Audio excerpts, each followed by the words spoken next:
একটা এলেম আমি চর্চা করব।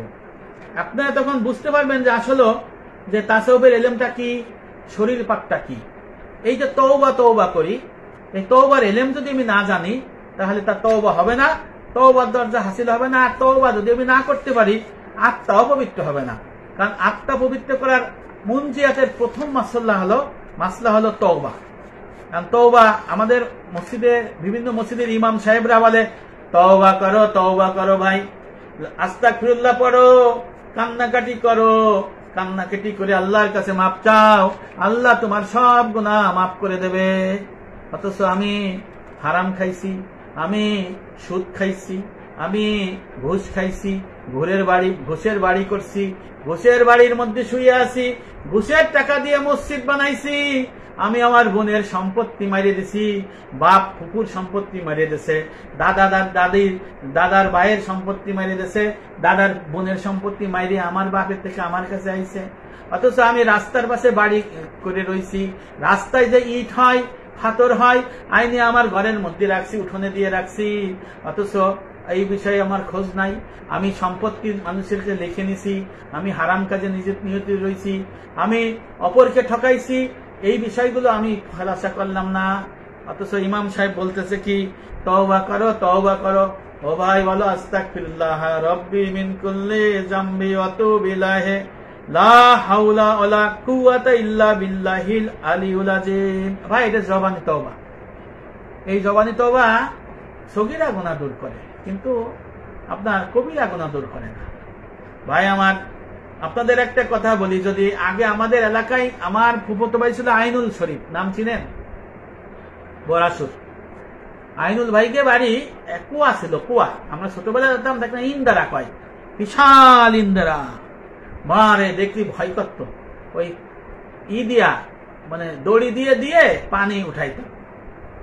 তা ভালো করে বুঝে নেন, কুয়ার মধ্যে যদি একটা বিড়াল পড়লো, বিড়াল যদি পড়ে ফুলে ভাবে পয়সে থাকলো, তা পানি নাপাক হয়ে গেল। অথচ আমাদের মাসলার মধ্যে আছে, যদি পানি নাকাপ হয় 40 বালতি পানি যদি উঠাইয়ে নতুন পানি ঢালা হয় তাহলে পানি পাক হয়ে যায়। এই কূপের মধ্যে যদি বিড়াল পড়ে রয়েছে, আমি 40,000 ডোল পানি যদি উঠাইয়া যদি পানি নতুন ঢালি, ওই পানি পাক হবে না, কারণ পানির মধ্যেই মরা বিড়াল রয়ে গেছে। আশরাফ থানভী রহমাতুল্লাহ আলাই, তারপরে এই উপমহাদেশে 2,16,00,000 মুসলমানকে যিনি মুসলমান বানাইছিল, হযরত কেরামত আলী জনপুরি রহমাতুল্লাহ আলাই জাদুত তাকওয়া কিতাবের মধ্যে লেখা রয়েছে।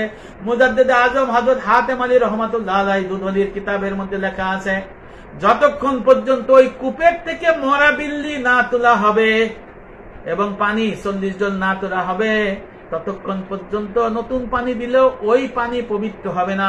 তেমনি আত্মার মধ্যে যে অহংকার, হিংসা, রাগ, গুসা, মিথ্যে, বকিলি, এইগুলো যদি থাকে, তওবা, সবর, শুকর, তাওয়াক্কুল, মুরাকাবা, মুহাসাবা, খাউফ, রোজা, ইখলাস যদি পয়দা না হয়, তাহলে তার আত্মা পবিত্র হবে না।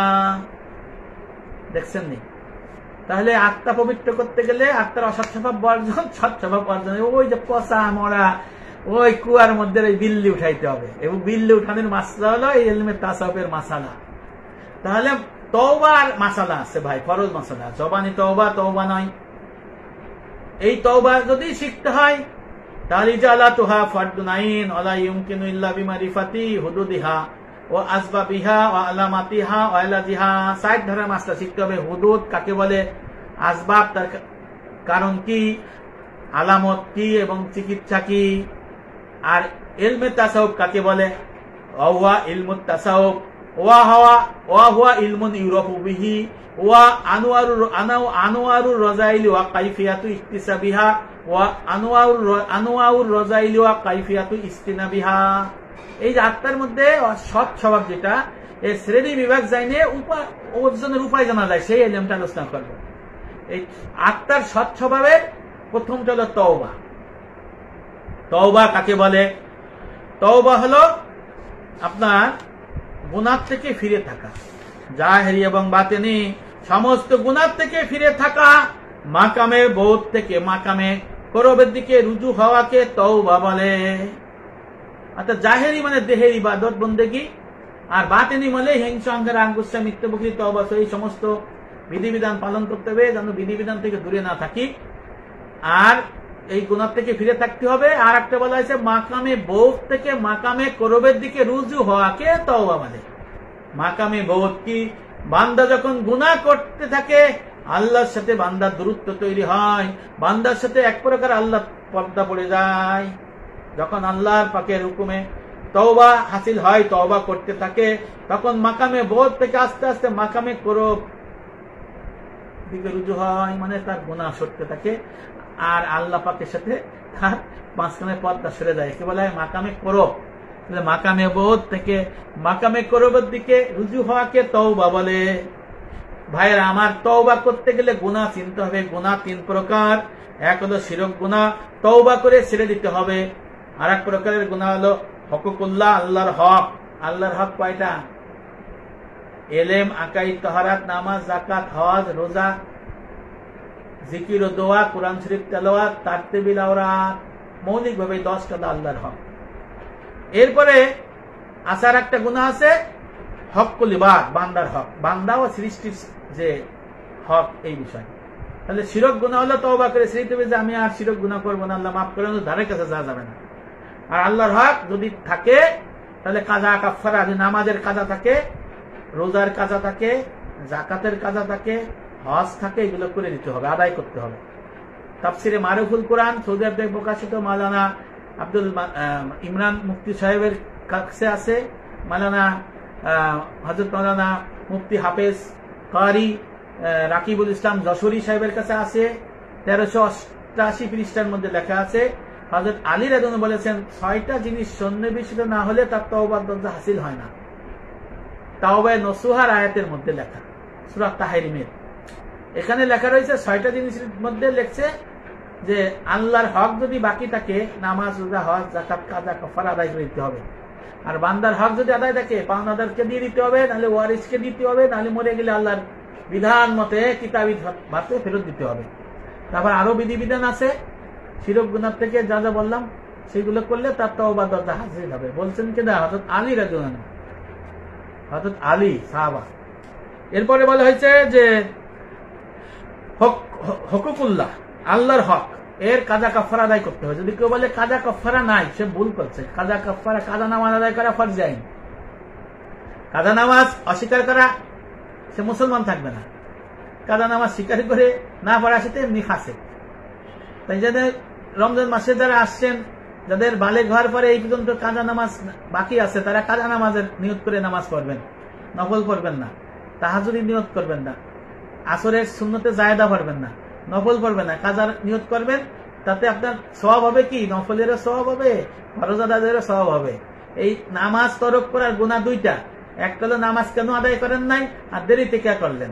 আপনি যদি কাজা ঋণ যদি ফেরত দেন তাহলে আপনার খরচটা আদায় হয়ে গেল, আর দেরি করলেন মাফ চাবেন। যেমন আপনার কাছে আমি 10 লক্ষ টাকা নিলাম, বললাম 1 মাস পর দেবো, আমি 5 বছর পর ফেরত দিলাম, বললাম ভাই 10 লাখ টাকা, ওই লোকটা রাগ, যাক 10 লাখ টাকা নিচ্ছে, তখন বলতো ভাই মাফ করে দেন, 10 বছর দেরি হয়ে গেছে।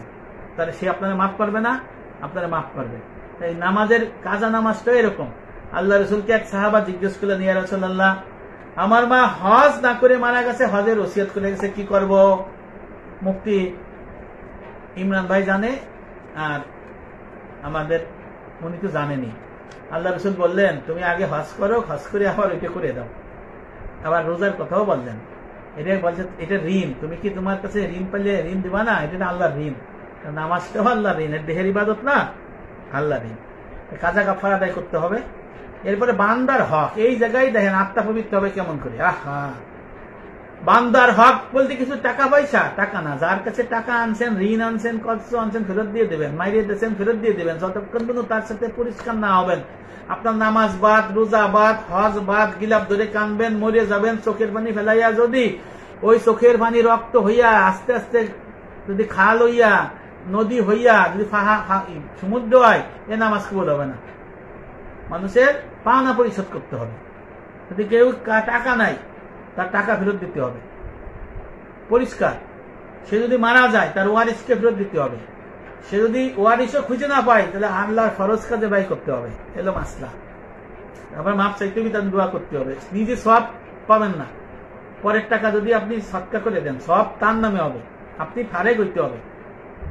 এরপরে আপনি আর একটা জিনিস কি, যে সম্পত্তি নেছেন ওই যে করিয়া, ওই যে পর্সা বানাইয়া জোর করিয়া, তারপরে মাঠ পর্সা বানাইয়া এইগুলো করে নেছেন, সরকারি জমি নিজের নামে রেকর্ড করাইয়া, হ্যাঁ, এই ফেরত দিতে হবে, হারাম, নাহলে আপনার তওবা হাসিল হবে না। বোনের সম্পত্তি মিরাস, কারণ যে বোন পাবে হলো 100%, ওই নদীর কুলি দিয়ে দিয়েছেন, বাগানের মধ্যে দিয়ে দিয়েছেন 30%, 70% দেন নাই, বোন দিয়ে এটাই দাও, সে পাইলো। অর্থাৎ কোরআনে বলছে আগে নারীদের কথা, পরে পুরুষের 2 ভাগের কথা বলা হয়েছে। তাহলে এই মিরাস তাকে ফেরত দিতে হবে, অথবা তাদের দিয়া তারপরে আপনারা দিলে দিতে পারেন, আগে তার নামে দিতে হবে। অনেকে বলে কি ভাই নেয় নাই, আমার দিয়ে দিয়েছে, মাসলার মধ্যে কি আছে দেন, দারুল উলুম দেওবন্দ আশরাফ আলী থানভী রহমতুল্লাহর ওয়াজ ও খুতবা বইটা কিনবেন, এর মধ্যে আছে দারুল উলুম দেওবন্দের ফতোয়া। যদি বোনদের আপনি সম্পত্তি দেন, ভাইদের দেন, তাহলে আপনাকে দিতে চায় আগে তার নামে লিখে দিতে হবে, সে মালিক হয়ে গেল পরে আপনারা দিতে হবে। এখন আপনি লিখে দিলেন না, মালিক বানালেন না, এখন যদি কন যে আমার বোন আমার দিচ্ছে, বোন তো লুট দেয় বলে, আচ্ছা বলেন তাই হয় নাকি? আপনি এসি গাড়িতে চড়েন, এসি বাড়িতে থাকেন, পোলাও বিরিয়ানি খান, বোন বিধবা, কারণ বোনকে কি ভাই আমি নিবো না, এটা কি তার মনের কথা? নিবে না কেন? এটা তো আল্লাহ সিদ্ধান্ত দিয়ে দিয়েছে। আবার কেউ কেউ দেখো মাতুল নিতে আইসে, মাতুল নিতে আইসে, আরে বেটা মাতুল নেবে কেন? এটা তো আমার প্রাপ্য, আমার মার জিনিস। আমার আল্লাহ বলছে আগে মা পাবে, তারপর মামা পাবে। দেখো মামা বাড়ির সম্পত্তি নিতে আইসে, আরে ভাই না, মামা বাড়ির সম্পত্তি নিতে যাবো কিন্তু এটা আমার জিনিস। এই জন্য এই জিনিসগুলো ফেরত দিতে হবে। তারপরে দোকানে বাকি খাইলে বাকি রয়েছে, টাকা দিতে ভুলে গেছে, ফেরত দেন। দেখা যাচ্ছে যে আমি সাগরের কাছ থেকে এককালে চুরি করছিলাম 500 টাকা, আমার তো লজ্জা করে, আমি বড় লোক হয়ে গেছি না, মানে সাগর এই টাকাটা কেমন করে ফেরত দেবো, লজ্জা লাগে। এর নিয়ম হলো ওই যে খামের মধ্যে লেখে তুমি টাকা দিয়ে, আপনার কাছে আমি ভাই 500 টাকা চুরি করছিলাম, লজ্জা করে ফেরত দিয়ে দিলাম, নাম বললাম না, মাফ করে দিন ভাই, ও টাকাটা পাইয়ে ঠিকই মাফ করে দিবে, এই একটা পলিসি আছে। আর জমিন কি করবেন? জমিন ফেরত দিয়ে দিতে হবে। দাদার বাপ অন্যায় করছে, মিরাজ প্রাপ্ত যারা সেই সমস্ত জমি ফেরত দিতে হবে। দেখছেন মাসলাটা? তওবা হাসিল হবে? হবে না। এবার দেখেন সরকারি জমিতে বাজার করছেন, লেহাগুড়ি নাই, জফর করে বাজার করে, এই যে বাড়ি কি ঘর করিয়া ইনকাম করে খাইতেছেন, হারাম, এটা ফেরত দিতে হবে। রেলের জায়গায় বাড়ি, রেলের জায়গা, তাহলে এগুলা বলে কি শোনেন, এই অবৈধ সম্পত্তিতে বাড়ি করে দোকান করে যতদিন থাকবে ততদিন তার নামাজ রোজা কবুল হবে না। অনেক এলো গভীরের মাসলা। এই যে মুফতি ইমরান, হে বুঝতেছে, কিন্তু হে জানে, এই মুফতি মাওলানা সাইফি এ জানে, মুফতি মাওলানা রাকিবুল ইসলাম যশোরী এ জানে, মুফতি কি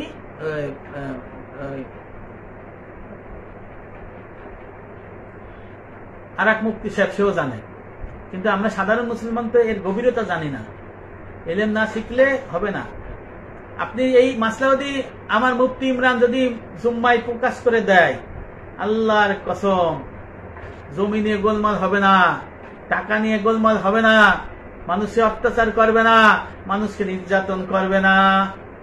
সত্য কথা যদি সে বলে দেয়, ভাই দাদা জমি আর এক বাইরে ঠকাইছে, আপনার ভাগে আইছেন, আপনি মরছেন, ময়দানে আসরে ফেরত তো দিয়া লাগবে, ওই ছোট দাদা জান্নাত যাবে, বড় দাদা আর আপনার ওয়ারিস ধরা খেয়ে গেছেন। কারণ হারাম উপার্জনের খাবারের রক্ত গোস্ত শরীর জাহান্নামে যাবে, জান্নাত যাবে না, তার ইবাদত বন্দেগী কবুল হবে না। এক মুসাফির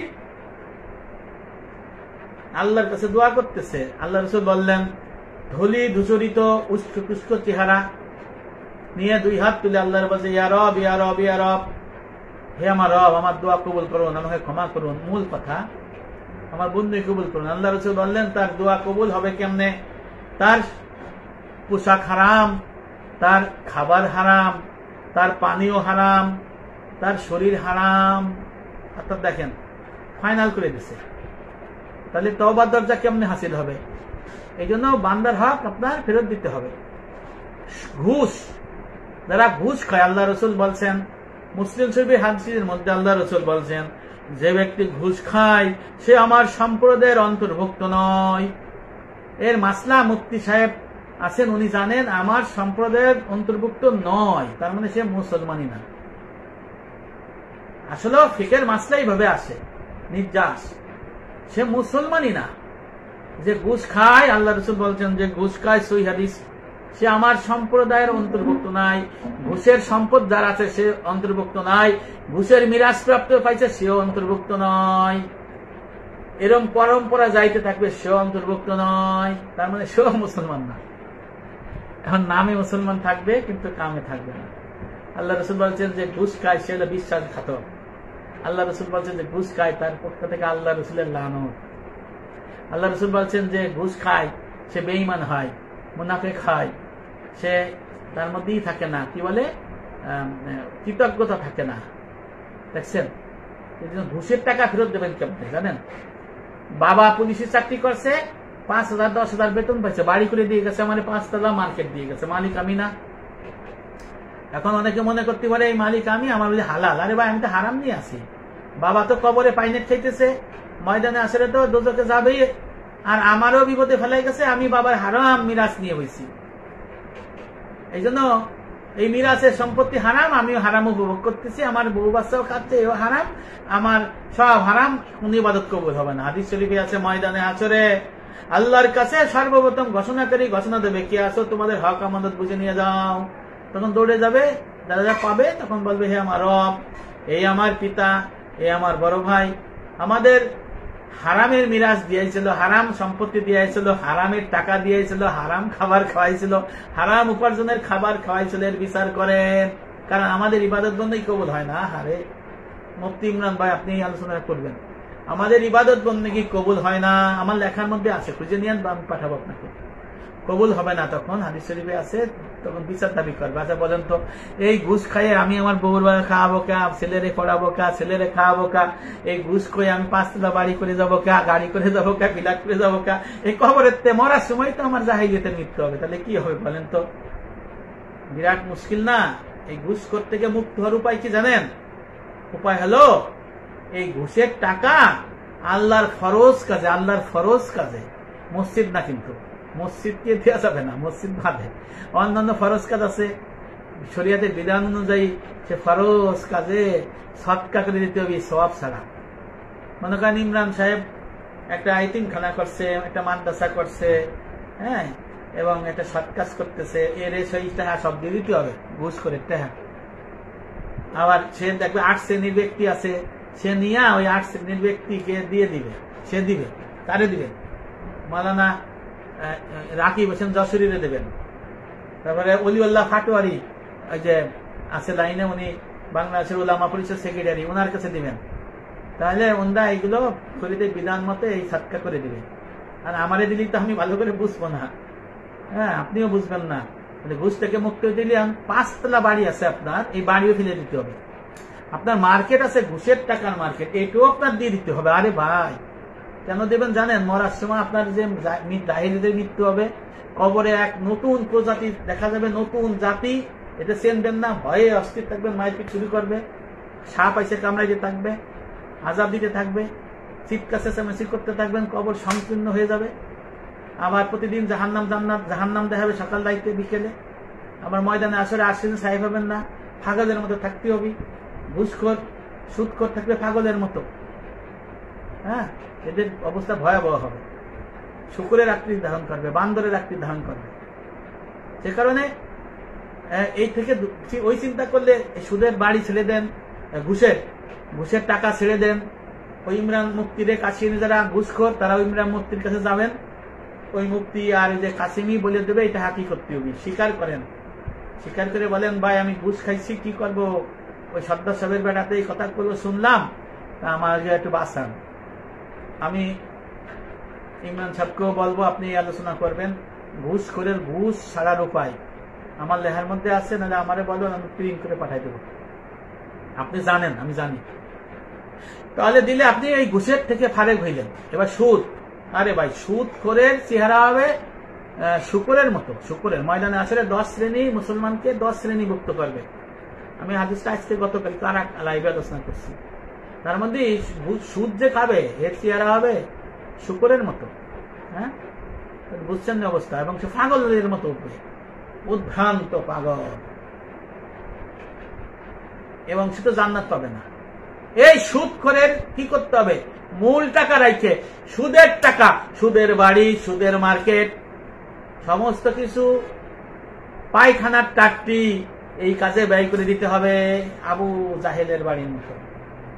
তাহলে বাঁচার রাস্তা আছে। এই সুদের টাকা শরীরে গেলে তার রক্ত হারাম, গোস্ত হারাম, সে জাহান্নামে যাবে।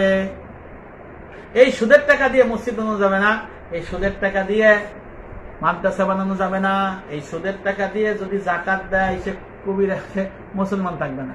সুদের টাকা দিয়ে যদি সৎকা করে দোয়া চায় ইমরান হুজুরির কাছে, সে মুসলমান থাকবে না, সে ঈমান হারা হয়ে যাবে। কারণ আল্লাহ পাক সঠিক পূর্ণ পবিত্র ছাড়া কোন জিনিস গ্রহণ করে না। আল্লাহরে জোর করে অপবিত্র যদি গ্রহণ করাইতে চান, ঈমান থাকে? ঈমান থাকে না। মুফতি সাহেব ভালো জানে। আপনারা সাধারণ মুসলমান মনে করেন এই আবার কি পেয়েছে, পূর্ণগুলিন যারা আছে এরা জানেন। যে কারণে সুদের টাকা আলাদা করবেন মূল টাকা, আর সুদের টাকা, সুদের সম্পত্তি, সুদের জায়গা, সুদের মার্কেট, সুদের গাড়ি সব আলাদা করবেন। আলাদা করে ওইটা জনকল্যাণমূলক কাজ করে দিয়ে দেবেন। সব তো এত সুদ করেই বাংলাদেশে এত পায়খানা বানাবে কোত্থেকে? পায়খানা টাট্টি বানানোর কথা হলো শরিয়াতে। মুফতি ইমরান সাহেবকে দিয়ে দিবেন, উনি বলে দিবে এই মসজিদের পায়খানা টাট্টি বানাও, মাদ্রাসার পায়খানা টাট্টি বানাও, স্কুলের মাদ্রাসার টাট্টি বানাও, সেই কাইসেন থেকে গোপালগঞ্জ, কাইসেন থেকে ভাঙা, রাস্তার পাশে পায়খানা টাট্টি বানায় দেয়। তাহলে ওই টাকা ওইভাবে দিতে হবে। তাহলে সুদখোর ঘুষখোরের করবে। আর মিরাজ যাদের বঞ্চিত করছে ফেরত দিতে হবে, কোনো আপোষ নাই। যারা মারছেন, গালি দিয়েছেন, থাবর দিয়েছেন, শর্ট দিয়েছেন, কষ্ট দিয়েছেন, তাদের কি করতে হবে? তাদেরকে কি করতে হবে? মাপ চাইতে হবে। বলতে ভাই আমার মারো, সেটা মারবে না, ক্ষমা করে দেন, মাপ চাইতে হবে। সে মরে গেলে তার পরিবারের কাছে যাইতে হবে, নাহলে আল্লাহর কাছে। কেউ না পাইলে আল্লাহরে বলতে, আল্লাহ আমি মারছি, তার উত্তম বিনিময় দেন, জান্নাত দিয়ে আমার ক্ষমা করেন। এই দোয়া করতে হবে আজীবন, যদি মাপ পাওয়া যায়। বান্দার হক না, তওবা কবুল হবে? তওবা হবে না। তওবার শর্ত বলতেছি, 3টে গুনার দুটো বলছি, আর শেষের গুনাহটা বলতেছি, বান্দার হক। এরপরে আর একটা গুনাহ আছে যে মিথ্যে মামলা, মিথ্যে মোকদ্দমা, জালিম, মানুষকে ধৈর্য নিয়া জেলে দিয়া, ধৈর্য নিয়ে পুলিশের কাছে দেয়া, ধৈর্য নিয়া থানায় হস্তান্তর করা, এইটা গুনাহ। নিরীহ লোক, তাকে যদি ধৈর্য বাঁধে থানায় শাসকের কাছে হস্তান্তর করেন, হাদিস শরীফে আছে আল্লাহ রাসূল বলছেন 10 শ্রেণীর ব্যক্তিকে মুসলমান থেকে ময়দানে আসরে আলাদা করা হবে।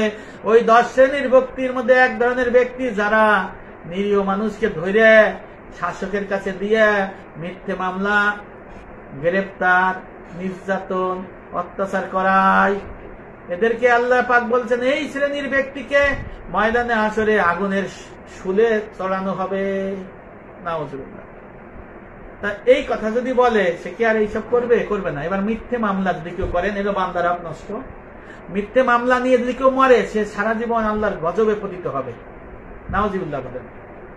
মিথ্যে মামলা যদি কেউ করে, মিথ্যেবাদী হয়, সাক্ষী হয়, এই যদি মামলা প্রত্যাহার না করে ক্ষমা না চায়, সে আল্লাহর গজবে পতিত হবে। আল্লাহ রাসূল বলছেন গজবে পতিত হবে। কত বড় মারাত্মক বিষয়! এই সমস্ত বিষয় থেকে আপনার আমার সরে আসতে হবে, বান্দার হক সরে আসতে হবে, এই থেকে ফারেক হইতে হবে। তারপরে আপনার কি করতে হবে? এই 3টে গুনাহ আপনার সরতে হবে। আমি তওবার এলেমে আলোচনা করতেছি, এগুলো সরার পরে এরপর আপনার করতে হবে কি? এইটা হলো আপনার তওবার গুনাহ কয় প্রকার, এই গুনাহ চিনলাম। এরপরে তওবার কারণ কি, কি কারণে তওবা করতে হবে, কে তওবা করবে? আপনি যে তওবার কারণ না জানেন, তাহলে এই যে সুদের বাড়ি, সুদের গাড়ি, সুদের মার্কেট, ঘুষের বাড়ি, ঘুষের টাকা, এই সুন্দর শান শওকতে ফালাবেন না। এত সুন্দর জামা ফকিরি ভাগ নিতে পারবেন না যতক্ষণ না পর্যন্ত তওবার আসবাব না জানেন। কেন তওবা করবেন? তওবা করার আসবাব হলো খাউফ ইলাহি, আল্লাহর আযাব গজবের ভয়। মরার ভয়, কবরের ভয়, হাসরের ভয়, পুলসিরাতের ভয়, জাহান্নামের ভয়। এই এলেম যদি আপনি আলোচনা করেন, মানুষের মধ্যে হালত তৈরি হবে। জাহেরি বাতিনি এলেম যদি শিক্ষা করেন, তাহলে হালত পয়দা হবে। হালত পয়দা হলে মানুষের মধ্যে হাল তৈরি হবে। হালের পরে সে তওবা করবে। এমনি এমনি তওবা করে নাকি? এই এলেম আলোচনা করিয়া তার মধ্যে হালত পয়দা করতে হবে। মুফতি ইমরান সাহেব ভালো বোঝেন, উনি জ্ঞানী মানুষ। হালত পয়দা করতে হবে, তাহলে সে তওবা করবে। এমনি এমনি আপনার সুদের বাড়ি ছেড়ে দিবে? এমনি এমনি আপনাদের 5 তলা সুদের ঘুষের টাকা ছেড়ে দিবে? এত সহজ? তাহলে এটা কি করতে হবে? মরার সময় আপনার কি কষ্ট হবে? ইয়া আইয়াতুহান নাফসুন খাবিসা, হে খাবিসাত্তা উখরিজাত, ফিরে আসো আল্লাহর গজবের দিকে। যে ধমকটা দিবে ভয়ঙ্কর আজরাইল ফেরেশতা, তাকে এমন ভাবে জান কবজ করবে, তারপরে কবরে নিয়ে যাবে। কবরের যে ভয়াবহ অবস্থা হবে, নতুন জাতির সাথে দেখা হবে, কোনো স্যাক্রিফাইস নাই, কেউ যাবে না, টাকা যাবে না, পয়সা যাবে না। মরার সময়, মরার আগে মানুষের 3টি জিনিস থাকে: টাকা পয়সা, বৈধ অবৈধ, আত্মীয় স্বজন, পরিবার, আর হলো আমল। মরে যাবেন, টাকা পয়সা, বাড়ি গাড়ি, সুদে ঘুষ মুস সব বিদায় নেবে, ধরা খেয়ে গেলাম। থাকলে পরিবার কবরে নেবে, কবরে যান দেবে, পরিবারে বিদায় নেবে। থাকলে আমল, এ আমল তো ভালো না। এরপরে ময়দানে আসরে আমি কি অবস্থা উঠবো? 40,000 বছরের দিন একটা দিন হবে। যদি আশ্চর্যে ছায়া না পাই, তাহলে উপায়টা কি হবে? রসুলের সাফায়াত যদি না পাই, উপায় কি হবে? কবে আমার হিসাব হবে? মানুষ সূর্য কাছে চলে আসবে, খাওয়ান নাই, কিচ্ছু নাই। তারপরে মিজানের পাল্লায় কি হবে? পুলসিরাত 30,000 বছরের রাস্তা, 10,000 নিচে, 10,000 সুদা, 10,000 উপর। কিভাবে? চুলের থেকে ধারালো, খুঁড়ের থেকে ধারালো থাকবে ব্রিজ, সামনে অন্ধকার, ঘুটঘুটে অন্ধকার, পা দিয়ে লগে লগে পড়ে যাবে। ফুলসিরাতের নিচে হলো 7টা জাহান্নাম, ভয়ঙ্কর জাহান্নাম। ওখানে অপেক্ষা করে আছে জাবানিয়া নামক ফেরেশতা। জাহান্নামের আগে যে 1,000 বছর আগে জাবানিয়া ফেরেশতাকে আল্লাহ তৈরি করেছে, এই জাবানিয়ার কাছে কোনো সুপারিশ নাই, কিচ্ছু নাই। এই জাহান্নামের মধ্যে পর্বতের জাহান্নাম আছে, নদীর জাহান্নাম আছে, সমুদ্রের জাহান্নাম আছে, পাহাড়ের জাহান্নাম আছে, শৃঙ্গের জাহান্নাম আছে, বিভিন্ন ধরনের জাহান্নাম আছে। আবার জাহান্নামের ঘর হবে কিরকম? জাহান্নামের ঘর হবে আগুনের, জাহান্নামের দেওয়াল হবে আগুনের, জাহান্নামের ছাদ হবে আগুনের, জাহান্নামের দরজা জানলা হবে আগুনের, জাহান্নামের বিছানা হবে আগুনের, খাটিয়া হবে আগুনের, বালিশ হবে আগুনের, চাদর হবে আগুনের, কম্বল হবে আগুনের, জাহান্নামের তালা চাবি হবে আগুনের। ওর মধ্যে ঢুকাই দিয়া জাহান্নামের দরজা আটকাইয়া তালা চাবি দেবে। দেখছেন? আর জ্বালানি হবে মানুষ আর পাথর। এইগুলো যদি ভয়ঙ্কর, আমি বলতেছি এমনি, মানে যদি খুব হৃদয় গ্রাহী করে বলা হয়, তার মধ্যে ভয় তৈরি হবে। তখন সে বাড়ি বাপের রাস্তালা লাঠি দিয়ে ফেলাবো, ওরে আল্লাহ। এর জন্য আমিও মরছি, আর আমার বউ আমারে বলবে কিয়ামতের ময়দানে, আল্লাহ এই হারাম বাড়ি রেখে যাইছে, এটা আমিও মরছি, এর বিচার করেন। তখন উপায়টা কি হবে বলেন? এরকম সত্য ঘটনা, এগুলো অনেক কঠিন। এই এলেম আলোচনা করেন আজকালকার আলেম সাহেবরা, আমার কষ্ট লাগে। আর আমি এখন এইগুলো শিক্ষিকা, এই আমার ভয়ের একটা কারণ হয়ে গেছে। তাহলে আপনার এইগুলো ছেড়ে দিতে হবে ভাই, মিথ্যে মামলা থেকে সরে যেতে হবে। মানুষকে জোর করে মিথ্যা মামলায় ফেলাবেন না। এখন অনেক সময় যাচ্ছে, নিরীহ লোক ভয়ে এমনি সন্ত্রস্ত, তাকে দৈরে আইন শৃঙ্খলার কাছে দিয়েন না, তাকে তওবা করতে দেন, সংশোধন হতে দেন। আর অন্যায় যে করছে তার শাস্তি তো নিশ্চিত করে ইসলামী বিধান আছে, তাই না? তাহলে তওবার জন্য যে 3টে গুনার থেকে ফারেক হইতে হবে। আর এই তওবার কারণ জানতে হবে, খাউফ ইলাহি, আল্লাহর আযাব গজবের ভয়। বিভিন্ন যত আযাব আছে, ভয়ের আলোচনা করতে হবে। তার মধ্যে ভয় হবে, তখন সব সুদ ঘুষ হারাম মাজায় জমি জাতি কিসের বাবা মারছে, দাদা মারছে, 14 গোষ্ঠী মারছে, এলাকার জায়গাতে সব মরে গেছে।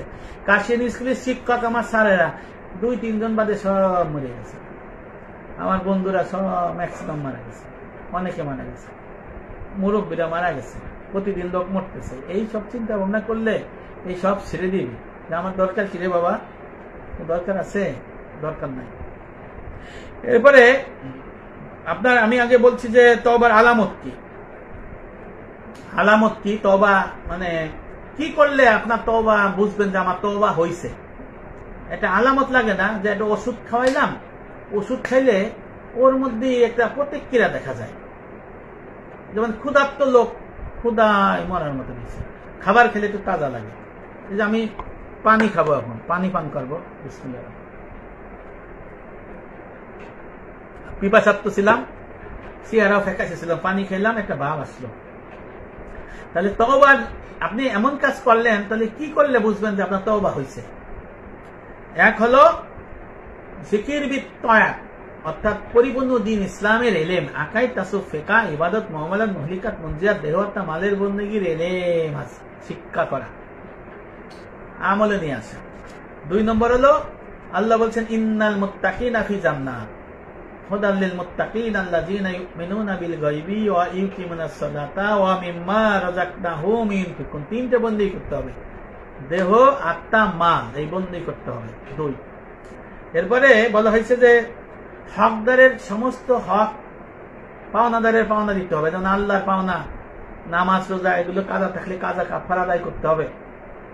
বান্দার হক যদি থাকে, এই যে আমি যে এত সময় ধরে এত কিছু বললাম, সমস্ত কিছু আদায় করে দিতে হবে।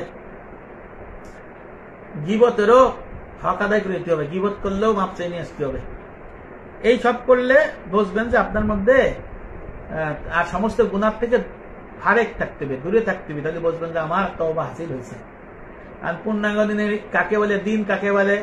ওয়া সাম্মান নবী সাল্লাল্লাহু আলাইহি সাল্লামা ঈমানা আকাইদ ওয়া ইসলামা ফিকহ ওয়া ইহসানা ওয়া ইহসানা তাসাউফ দিন। আকাইদ, তাসাউফ, ফিকহ, তিনের মাসালার সমষ্টি নাম দিন। কারণ এটাই তো জানি না, তো তওবা দরজা কেমন হাসিল হবে? বন্দেগী 3 ভাগ, দেহ, আত্মা, মাল। এই মালের বন্দেগী তো জানি না, তাহলে কেমনে হাসিল হবে? দেহর বন্দেগী চিনলাম না, আত্মার বন্দেগী চিনলাম না, তওবা কেমনে হবে ভাই? নামাজের কিন্তু আমি প্রথম বাইরের 6টা ফরজ আদায় করতেছি, কিন্তু এই এলেম ব্যাপক। এলেমে সাগর ঢুকলে, এলেমে সাগর, এর মধ্যে নুরি নক্ষত্র নিয়ে আসতে হয়। এটা মুফতি সাহেবরা নিয়ে আসে আমার কাছে, এই ফিকহের বই এগুলো হলো মাসলা, এগুলো মুফতি সাহেবরা সঞ্চয় করে নিয়ে আসে। বিশাল সমুদ্রের মধ্যে পড়লে ওই পাথর নিয়ে আসে, ওই পাথরটা হলো আমি পড়তেছি। যে কারণে আপনার এই বিষয়টা জানা খুবই জরুরি যে আলামত যে আপনার মধ্যে হয়েছে। তারপরে দেহ, আত্মা, মালের বন্দেগী। মুত্তাকি হইতে গেলে যে 3 বন্দেগী করতে হয়, কয়জন? দেহ, আত্মা, মাল। দেহের বন্দেগী বলছি, আত্মার বন্দেগী আলোচনা করলাম, বা অনেকে জানে। মালের বন্দেগী কি? 3 দ্বারার বন্দেগী করতে হবে, মালের খরচ করতে হবে, সংসারের জন্য, ধর্মের জন্য, গরিবের জন্য। যে টাকা আছে সংসারে যা লাগবে বকিলি করা যাবে না, আবার বেশি খরচ করা যাবে না, এই খরচ করতে হবে। আর গরিবের জন্য যাকাত, ফেতরা, কুরবানি, চামড়া, বিভিন্ন সদকা আছে। আর ধর্মের জন্য আছে ফান্ড, সংসার, যেমন অক্ষ ফান্ড, মুষ্টি ফান্ড, ফসল ফান্ড, যুদ্ধ জিহাদ ফান্ড আর রোজগার ফান্ড। এই 5টা ফান্ড দিলে, ওই মুফতি মান্নান সাহেব কাছে দিলে, ইমরানের কাছে দিলে, ও সে এটাকে নিজেও কিছু ব্যয় করবে, ধর্মের জন্য খরচ করবে, আর যত গরিব মানুষ তাকেও দেবে মুসলমানদের মধ্যে। তাহলে এই যে ধর্মের বিষয়গুলো কাজ হয়, কয়জন জানে? আপনি তো ডেলি রোজগার করেন যে টাকা, হেনতে তো দেন। আল্লাহ বলছে তুমি যে প্রতিদিন রোজগার করো, তার থেকে আমাকে আমার রাস্তায় ব্যয় করো, দেন নাকি? আল্লাহ বলতেছে তোমার আমি ভূমি দিছি, এই যে মাছ হইতেছে, কয়জন দিচ্ছেন? মাছের ভাগ আল্লাহরে, মাছ হইছে, মাছের ভাগ দিচ্ছেন। ফসল হয়, ফসল ফান্ড আছে না? আমার মা বাড়ি গেলে এই যে ফসল রেখে দেয়, ওই যে মাদ্রাসা, এতিমখানা, ইমাম সাহেব ওকে নিয়ে যায়, এগুলো দেন, এগুলো দিতে হবে। আর একটা আছে মুস্তি ফান্ড, এসে করে দেখলাম দাদি আপনার মা করছে। আল্লাহ বলছে সূরা বাকারার 274, তুমি দান করো দিনে রাইতে গোপনে প্রকাশ্য। আপনি দিনে খাবেন, 1 মুষ্টি রাখবেন মাঠ গোপনে, তিনে রাইতেও দেবেন, তিনে রাখলেন গোপনে, প্রকাশ্যে দিয়ে দিলেন। মুফতি ইমরানের মতো মানে মানুষদের, গরিবদের দিয়ে দিলেন। তাহলে এইটা কি দেন? এটা দিতে হবে। তাহলে এই দেখেন, এইটা না দিলে কি তওবা হাসিল হবে? চেহারা, এইটাই তো আমাদের চেহারা, তো এইটা দেখেন, এইটা না দিলে আপনি কিভাবে তাহলে ওই যে পবিত্রতা হাসিল হয়? এরপরে তওবার এলাজ কি, চিকিৎসা কি? তওবার চিকিৎসা হলো আপনি দোজখের ভয় করবেন, মরার ভয় করবেন, কবরের ভয় করবেন, হাসরের ভয় করবেন, তাহলে তওবা আপনার মধ্যে আসবে। আর একটা হলো ওয়াকুনু মা সাদিকিন, যারা হক্কানি আলেম, ফিকহ, তাসউফ, তত্ত্ববিদ আলেম, তাদের সোহবতে থেকে পূর্ণাঙ্গুণের ইলম শিখবেন, আমল করবেন, জারি কায়েম করবেন, সেখানে যাবেন, সেখানে গেলে আল্লাহ আল্লাহ লোকের আগমন ঘটে, আল্লাহ আল্লাহ লোকের যেখানে আগমন ঘটে সেখানে আল্লাহর কথা আলোচনা হয়, যেখানে আল্লাহর কথা আলোচনা করা হয়, যেখানে শরীয়তের কথা আলোচনা করা হয় সেখানে আল্লাহর রহমত বর্ষিত হয়, আর যেখানে আল্লাহর রহমত বর্ষিত হয় সেখানে তওবার পরে ইস্তেকামত থাকা সম্ভব হয়। দেখেন এই তওবার এলেম আমি আপনাকে বললাম, কারণ আপনি যদি সারা রাত সারাদিন মরা পর্যন্ত আস্তাগফিরুল্লাহ পড়তে দেন তওবা কবুল হবে? মানুষের টাকা সম্পদ মাইরে দিলে কি তওবা কবুল হবে? পরের জিনিস আপনার খপটে, আমি দেব না, আল্লাহ রে কব আল্লাহ মাফ করো মাফ করো মাফ করো, তওবা হবে? আমি কাবাই যাই কাবা শরীফে গিলাপ ধরে কান্দি কান্দি রক্তপাত করে ফেললাম, আত্মাদের বকিলি, আমার তওবা কবুল হবে? আল্লাহ রসুল দেখলেন এক লোক তাওয়াত করে আর কাবার গিলাপ ধরে কান্না করে, এমন ভাবে করে ইয়া রব বলে। নবী খেয়াল করছেন, কাছে যে বললেন তোমার কি সমস্যা, এমন করে চিৎকার করে কাঁদতেছ? বলে ইয়া রাসূলুল্লাহ আমার এত গুনাহ, এই গুনাহ আর বলা যাবে না, অনেক কঠিন গুনাহ, তাই কাঁদতেছি।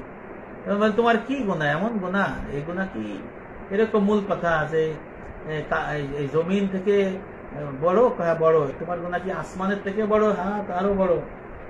তারপর বলছে যে তোমার গুনাহ কি সেই উপর আল্লাহ আরশ জমি ওই পর্যন্ত থেকে বড়? মূল কথা আমার মনে নাই এরকম, না এর থেকে না, আল্লাহ থেকে বড় না। কি গুনাহ? হুজুর আমার টাকা পয়সা আছে কিন্তু খরচ করতে মন চায় না, যদি কেউ চায় মনে হয় আমার অন্তর ঝুলে সারফার হয়ে দাঁড়ায়। তাই তুমি যদি কাবা শরীফ ধরে কান্দে চোখের পানি ফলাইয়া রক্ত করে নালা বানাইয়া, নালার থেকে যদি সমুদ্র মহাসমুদ্র হয়, তোমার এই কান্নায় তওবা আল্লাহ কবুল করবে না যতক্ষণ না তোমার মহব্বতের মাল থেকে আল্লাহর রাস্তায় সঠিকভাবে না খরচ করো। দেখেন এই বকিলি আল্লাহর মানে আত্মার অসৎ স্বভাব না? তাহলে তাহারাত নামাজের যে 7টা বাইরের 6টা ভিতরের যে পবিত্রতা, দেহের পবিত্রতা, দেহ হলো দুটো জিনিস, মানে শরীরের পবিত্রতা, শরীর হলো দুটো জিনিস নিয়ে তৈরি, দেহ এবং